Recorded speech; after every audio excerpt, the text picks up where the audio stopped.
talking about content creators and their presence at the DNC, the significance of having content creators cover a major party's convention. This is the first time it's ever been done, not just by Democrats, but as far as we know, Republicans have never done this. And joining me in this hour is Ryan Alexander Holmes. He is an actor and one of those content creators that was at the DNC. Also joining me in this hour is Professor André Brock. He is our resident social media and media expert. Welcome back, Professor Brock, and welcome, Ryan. Professor Brock, why don't you tell us what is a content creator? So the term content creator drives me nuts.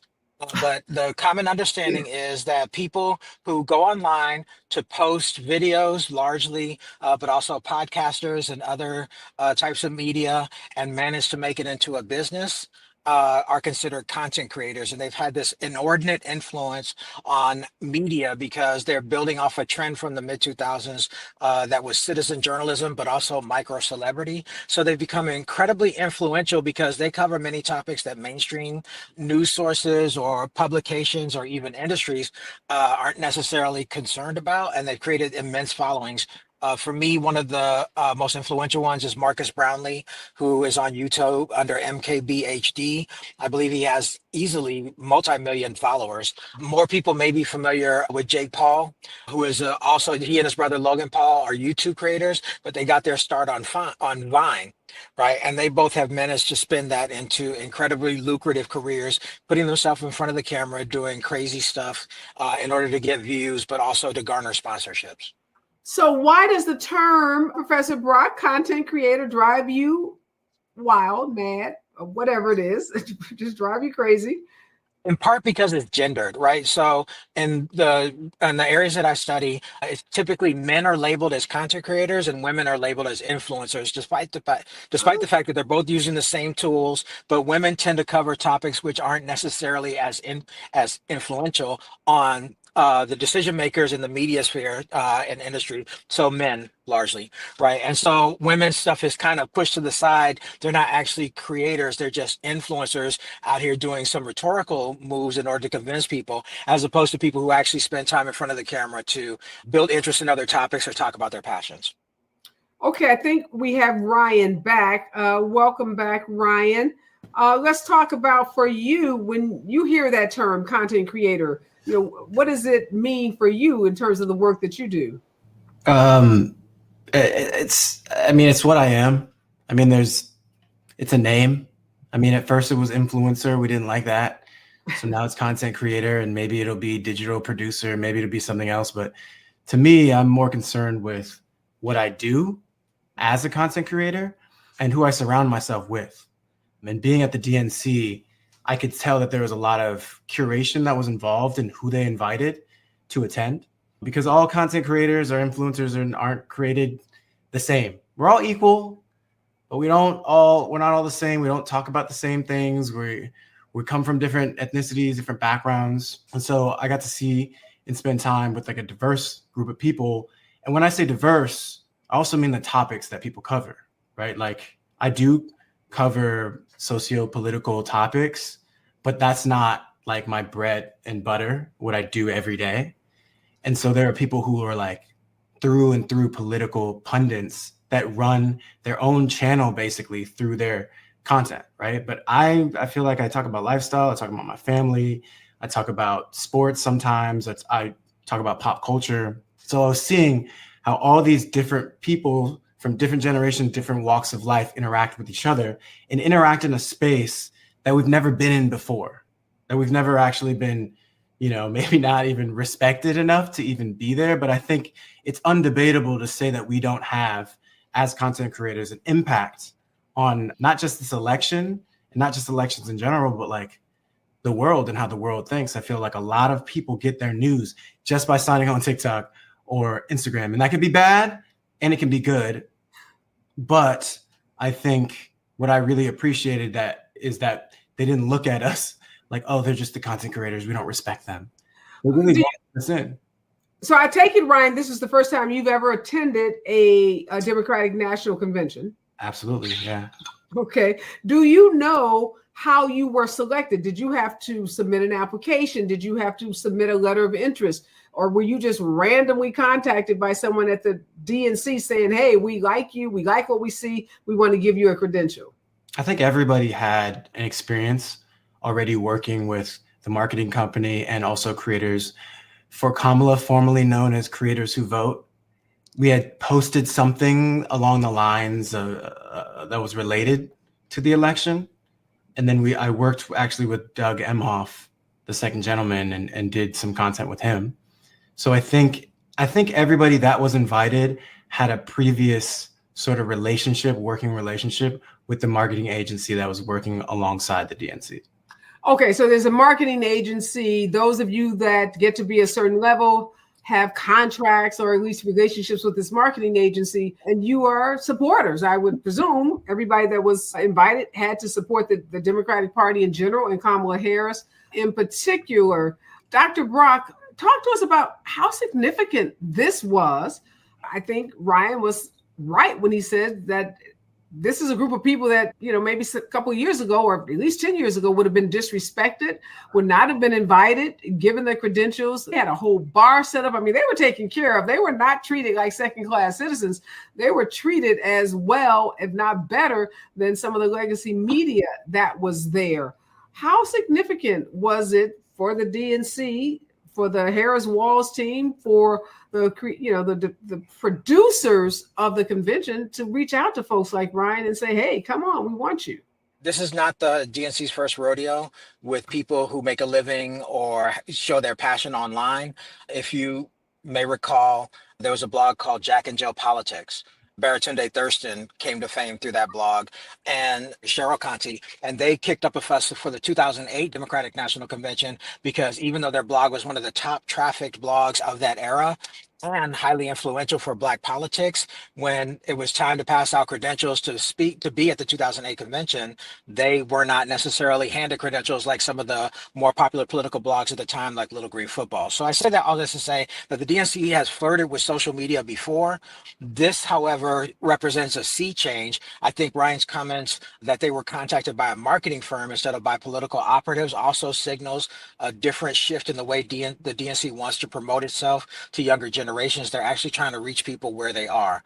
At the same time, I think that legacy media has always had a problem with people who don't have the training or the credentials to be journalists, even though many of those bloggers from that area did have journalistic backgrounds, because they feel in some ways they have been trained, they have ethical codes to represent what's going on at the convention in a professional way with a certain code of ethics. And that's not to say content creators don't, but content creators aren't necessarily constrained by the same rules that mainstream journalists may have. So the Washington Post, for example, has a certain code that people who are reporters for their organization can't post certain opinions about political events on their personal blogs. Right? That wouldn't fly for a content creator. That's how they make their life. And so it's interesting to me. I think it was actually a really good move. I think there's also something we should talk about where it's very clear that the Harris campaign is taking a different social media approach than the Biden campaign did, or that Democrats have as well, right? They're very much more in an attack mode and a clapback mode. It's definitely reaped dividends for them. And in some ways, it's building off Kamala's previous run as a presidential candidate, where the Black community was featuring videos of her dancing, doing her little auntie dance on the side of a marching band or things like that. They're building off people's familiarity with her as a social media person, right? And then bringing content creators in to augment her appeal to these younger voters, but also to certain, Black elites, college educated, middle class folk as well. So it's an interesting approach. So Ryan, one of the things that I heard Dr. Brock say is legacy media, like the Washington Post, New York Times, those other papers, obviously they have, or media outlets, their journalists have a code of ethics that they have to follow. That's not true for content creators. You guys get to set your own rules. Have you ever had anyone challenge or question, the content that you are creating, the accuracy of it? We get a lot of disinformation created online, not blaming it on you guys, but there's a lot of disinformation online in general. And there are people who make videos and say things that factually, that's just not true. And then it spreads, it may even go viral. So, what's your experience with that? And what's your process? Do you fact check yourself, or what do you do in that situation? Yeah, I mean, I have to hold myself accountable to my own moral code, but that's just me. But also, I mean, is Fox News legacy media? Mm-hmm. So, I mean, that's a counterpoint to like the comparison between content creators and legacy media. I'm not a supporter of Fox News, nor do I believe in a lot of the things they say, because they have libel suits totaling up to like $1 billion.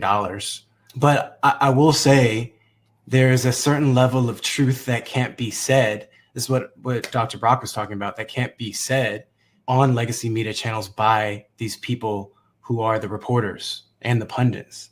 And I think sometimes people want to hear people's truths. And I think that's where the content creation aspect comes in. And I think that is also why curation of who the DNC is bringing in terms of their creators is very important as well, because I felt a lot of unity. I never felt, because I heard so many things about, oh, they're treating content creators like they're kings. And I'm like, I didn't feel like a king. I just felt like. But you have to admit, Ryan, you all were pretty well taken care of. Right? But I don't know. Well, I honestly, I'll just be honest. Like, I don't have anything to compare it to. So I guess. And I think that's great. The people that were complaining about that, people complain about everything, but it made sense. They brought you in for a purpose. They wanted you all to be together. You had your own area, your own space, a bar. And I think it was wonderful. You don't have anything to compare it to. I can compare it for you. Yes, you guys were given a lot of special privileges and perks, but you were there to do a job. And the DNC has a job to do. And that's to disseminate information, connect with those voters who aren't going to be watching legacy outlets, because as much as those 30 million people were watching Kamala Harris, that's 10% of the 300, less than 10% of the 300 plus million people in the United States. So there's still a lot of people that needed to hear what was happening at that convention that weren't watching it on cable news or the network stations that were carrying the various speeches. I do want to talk about, though, how do you create content? Because if you guys were just copying what they did on ABC or NBC, it wouldn't, make it very different for your viewers, for those folks that follow you. So Ryan, let me ask you, what's the process by which you created content for the DNC that would resonate with the audience that you were targeting? Well, I typically make things humorous, because that lets people's guards down and they're more willing to listen, and then the message is received. So, I mean, that's really what my process is. I don't know. Technically, I can say that I do a lot of talking head selfie videos, but really it's just like whatever I'm passionate about and whatever I think my audience will connect to at the time. And I usually make all my stuff on my iPhone. And if I really want to get serious, I can edit on like a more advanced program like Final Cut. But most of the time, it's really just me talking to the camera, cracking jokes, talking about the irony, talking about issues that I want my audience to be aware of. I'm mixed race, Chinese and African-American. So I've talked about that in sort of humorous ways of how, like, if Kamala becomes president, it's going to be the first Blasian president, and no one's talking about that. So I want to talk about that and certain policies that I feel like would help the everyday average American, and debunking myths about her. Was it important to you, Ryan, given that this was your first time at the DNC? Were you there to get, like some big interviews of mayors or Congress people or senators, or were you more interested in just raising awareness about some of the issues you just articulated? I mean, it was both. I got to meet a lot of people. I got to meet Maxwell Frost, the first Gen Z representative in Congress, and talk to him. And it was really interesting because I'm a millennial. So he's even younger than me and represents an entire generation that I feel like is vastly underrepresented in Congress. And to hear him talk on a very grounded level about the people that he's sort of fighting for, which actually he's the only person to speak for them, was really interesting to me. Mm-hmm. And so I'm editing that currently and gonna upload that soon. So, Dr. Brock, Ryan says in some ways he's just like a talking head on not his favorite station, Fox or CNN or MSNBC, where he's talking to the camera, debunking myths about Kamala Harris, talking about issues that are important to him. What makes that kind of content creation more significant, if it is, than getting a clip from one of the talking heads on a local cable station? One of the things to consider is that there's a certain intimacy to watching content creators in the palm of your hand talk to people who they have identified as being important to a particular industry, a particular thing, particularly for political stuff. So talking to Maxwell Frost is an amazing get. Congratulations. And being able to be personable, be affable, right? And to get people to allow you access to them is something that has really been changing in the media environment. I think, though, that it's also crucial to talk about how print coverage has really declined of what goes on in Washington and in politics over the last few years. In the last year alone, the New York Daily News, the LA Times, the Wall Street Journal have all either closed or decimated their Washington bureaus. And thanks to media consolidation, many print organizations don't even have a reporter in DC. They'll cover AOC, they'll cover MTG, right? But they won't necessarily be able to cover, Lauren Underwood, right? Who's doing fantastic work in Chicago, right. Or Jasmine Crockett went viral, but who knew what Jasmine Crockett's voting record was before she went off on MTG? So in many ways, the mainstream media is kind of constrained by their desire to pursue profits, to only focus on things that have shock value, as opposed to the dirty grind that is everyday mainstream politics. And so I think admirably, creators like Ryan have come in to fill that gap. So even if we don't necessarily get to meet always the movers and the shakers, we also do get coverage of people who are important, say for where Ryan is. You're in LA, Ryan. I'm not sure if I caught that. Yeah. So LA people who either come to LA to meet with other folk or local LA politicians that you simply are not getting either on your television station or through your mainstream coverage. So I think it's really filling a gap. I think it's interesting too that so many legacy journalists were upset by the treatment of the content creators, right? And my thing too is there's something to be said for them needing to also be upset with their employers, many of whom fired or laid off entire divisions after those places successfully unionized, right? So it's you blaming the individuals for being able to fill in a void in news coverage, but you should be looking back at the people who let you go, especially since many of those are women and people of color who would cover our communities and our political interests and aspirations, and now have to kind of hustle as independent journalists to make ends meet. Well, clearly, we can imagine that these legacy media outlets are not happy about the fact that there were folks on the ground getting big interviews, like you just said, with Maxwell Frost, because that would be considered a big get for any of the number of journalists who were there working for some of those traditional media outlets. Do you think, Ryan, that talking to Maxwell Frost, as Dr. Brock said, up close and personal, do you feel like you got something out of him, that he said something to you that perhaps if he was sitting down at the desk, with one of the big networks, he would be more reluctant to talk about? Do you feel that he was more transparent, more open, more honest with you about his feelings, his thoughts about what was going on at the DNC? I mean, it really is a case-by-case basis, but yes, the way that I approach him is the way I approached anybody in life. And he also happens to represent where my dad's side of the family is from, in Florida. So we immediately connected off of that.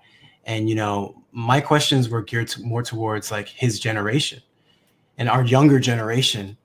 Like I asked him, how do you talk to our generation and younger who are hopeless about the political situation in America? And, he talks about his history of running for Congress and why he ran for Congress. And when he learned that, if he's a part of the system, he can work with it on the inside to pass laws and legislation and fight for people's rights on the inside, because that's the way things work in this country. Is there corruption? There sure is. Is there legislation residue from the past that is definitely prejudiced? Yes. But I think in his mind, the way to correct that is to get inside the system and work from the inside, let more people in, turn the system into something that we want to actually see. And I don't think that maybe these representatives would feel as safe, especially when Dr. Brock was talking about the sensationalization of media with maybe a legacy media partner that maybe wants to get, or a journalist that wants to get a hot take, or undermined these representatives to get viral in their way. But it equally could be said about content creators too. So that's why I say it's a case-by-case basis. But the way that I operate is meeting the person where they're at and talk to them like they're just a human being. Dr. Brock, so these content creators brought to the DNC by a marketing firm, obviously that has a contract with the DNC. Obviously, these folks, I assume, Ryan, were you guys paid? No. Okay, so you weren't paid, but you were given. There was a rumor that everyone was getting 20K. And if they want to give me 20K, I'll take it. But I didn't. None of us you got get it. your check. Okay. So you did get invited. You got credentials. You had a certain level of access. Do you have Dr. Brock on the Republican side, on the MAGA side? Do you have the same number of content creators doing something very similar to Ryan, but talking about Donald Trump and JD Vance and talking about MAGA policies and principles? Do we have an equal number of these content creators that have emerged for the Republican Party? So according to reporting, the Republican National Convention had about 100 creators, not nearly as many, but they also had the benefit of an ecosystem that is tuned to promote that type of engagement. So both Facebook and, Meta, Facebook, Instagram, and Twitter, their algorithm tends to promote that kind of content. If you've been on any of those networks and you're seeing the ads that you're getting, in many cases, you're getting ads for either Republican affiliated people or politics, and so, or products even, right? And so they have the benefit of not necessarily having to rely on content creators because they've done a bit of media capture. And so when you think about it from that perspective, they are benefiting from that, but also they're also not trying to be as open about the foolishness that goes on at their conventions, right? So at the Republican National Convention, at CPAC, they often have exhibits and people. The most recent thing at the RNC was people wearing big old Band-Aids on their ear, but it usually gets worse than that. There's definitely somebody running around in blackface. There are people who are openly alt-right or militia affiliated who want to have airtime or be in front of the cameras with these politicians, and that's not something they necessarily want to be unedited out in the on the internet for people to see. And so there's even though they claim to be the party of free speech, there's also a deep measure of control. You would almost say authoritarian, right? To control the type of messages that come out of there so that they can continue to act as if they are the party of family values and the like. But there's some wild stuff going on at those places. Wow. Thank you for those insights, because we don't see all of those things, as you said, and that's purposeful. It's intentional that we're not able to see some of those images that will be shocking to a lot of people. One thing that we're noticing, Ryan and Professor Brock, is X, formerly known as Twitter, taking down content. Ryan, for you in particular, where are your videos, this content that you're creating, where are you getting the most traction? Instagram for sure, and TikTok as well. Twitter or X is, we know why they're taking down the Democratic stuff, the liberal stuff. We know who's running it. But yeah, Instagram. But I've heard also that Meta has put limiters on political content.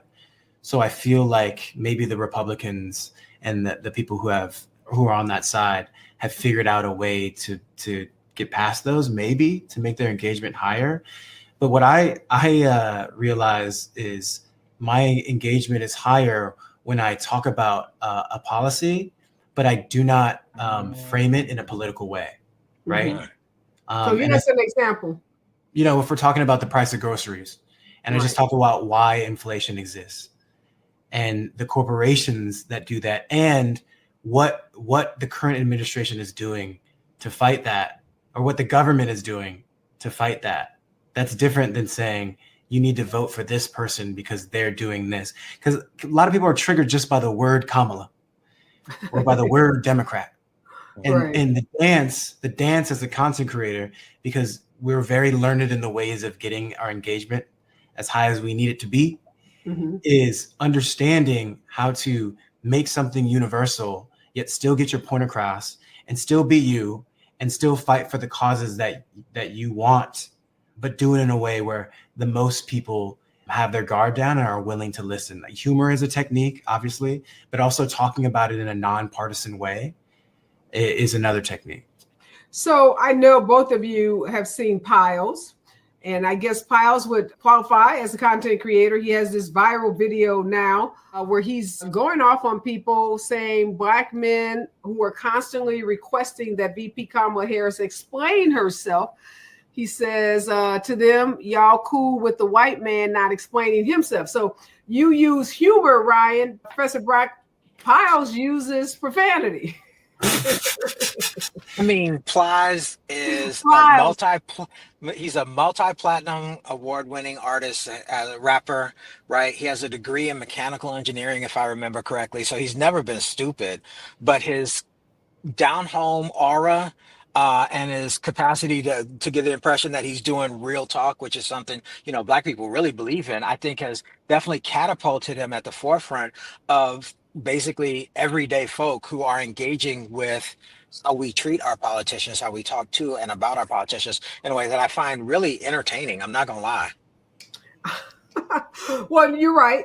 Very, very bright guy. Follow him. You can't help but follow him. Even if you don't follow him, people will send you his videos. Correct. And you're right. It's his folksy charm, his Southern accent, I'm not trying to be grammatically correct, but I'm just trying to talk to y'all in a language and in a way that you will understand, and pepper it with a bunch of MFs. And you're laughing by the time he's gotten his message across. Now, I don't know if you saw this recent video. Then Charlemagne the God responded to his video saying, well, wait a minute, you're taking us to task because we're challenging a candidate or asking a candidate to explain their positions. So there seems to be, right, and I don't know if you're caught in this kind of battle of Black men. I know you said you are of mixed race, you're Chinese and African American, but there seems to be this fight over who's going to win over the Black male vote. And Charlemagne is constantly saying, well, he was at the convention, obviously at the DNC, that he's not, i.e., in favor of Trump, but he doesn't think Democrats should just give their votes, that people should just vote for Democrats simply because they should earn it. Blah, blah, blah. We all know what he says. But yeah, do you find yourself caught in this Black male, battle that's happening online between those Black men who support Kamala, like D.L. Hughley and Anthony Anderson, all who were at the convention, and those like, I'm going to put Charlemagne the God on the other side? I mean, the short answer is no, because I'm focused on policies, and a lot of those arguments are based on misinformation. So if we're attacking the source, then these conversations don't even exist. And so I'm more interested in that than playing this sort of dance where we're literally fighting each other over something that's not even real. I think that's a waste of time. And I think it can easily be solved by actually checking the source of the information that you're being given. Mm-hmm. I know there's a rumor that she's locking away thousands of Black men for marijuana charges, but the overall number was low hundreds and lower than the previous prosecutor before her. So then I'm just like, wait, but I'm on TikTok and I'm on Instagram and I am getting comments all the time saying that she's not good for the Black community or Black men. But I'm like, where are you getting your information from? And that's the diabolical nature, right, of misinformation and disinformation, that people will not fact check something. They'll see a viral post and they'll just believe it. Yeah. And so it's hard to get them to back away from it. Very hard. Dr. Brock, and many people don't want the facts. They want to stay stuck in their opinions and in their feelings sometimes about the issue about Kamala Harris and who she arrested while she was district attorney of San Francisco. I mean, the facts on that have been disseminated, articulated over and over and over again. So for those people that want to know those facts, it's readily available. It's no big secret. But there are people who have gotten locked into that narrative that she, prosecuted like every Black man, which will be 5 in San Francisco, and they don't want to move away from that narrative. Do you see any movement in that regard? And what happened at the DNC? Do you think that's a way that we can start to see some movement around that? I would like to think so, but there are 2 trends that are happening that really have me concerned. One is, who in the heck said that Charlemagne the God should be our go-to political correspondent? Like, especially since he had my favorite name for her, Gabrielle Confederacy. He had Candace, what's her name, Owens on his show not too long ago, and he did not ask any probing questions about what her political position was. He let her do her little, I remember I was Black tour and didn't even say nothing. Professor Brock, we know why he selected. We don't, we're all smart people here. We know why. Right. Because, that person who will parrot the party line and parrot the narrative that legacy media wants to hear is the person they're going to go to. One of the best paid jobs for Black people in media is to put down other Black people. right? Yeah, We can talk about Jason not Whitlock and new. others. Not Right, new. that's not new at all. The other piece, though, and the reason I think some of the reasons why you're seeing, Ryan, your comments getting filled with black men who recently started their account and have six numbers after their name is that I think there's a concerted effort by different actors, and I'm not going to necessarily go full tinfoil hat, but it's really odd how your mentions will get swarmed by people who have never interacted with you before, have brand new accounts, but yet have all this vitriol about what the blacks do, or as a black man, I feel, right? And so some people will say these are bots, but I think there's actively a campaign, and this is something that happened in 2020 and in 2016, particularly 2016, where people were getting where accounts were being manned by people who are not black but claiming to be black and pushing misinformation into the community. So the same thing they're saying about Kamala and the marijuana convictions is the same thing they were saying about Hillary Clinton and super predators, as if Hillary Clinton was an elected official at the Yep. time that her husband was in office. And no And matter so we how we tried to debunk correct. that, we couldn't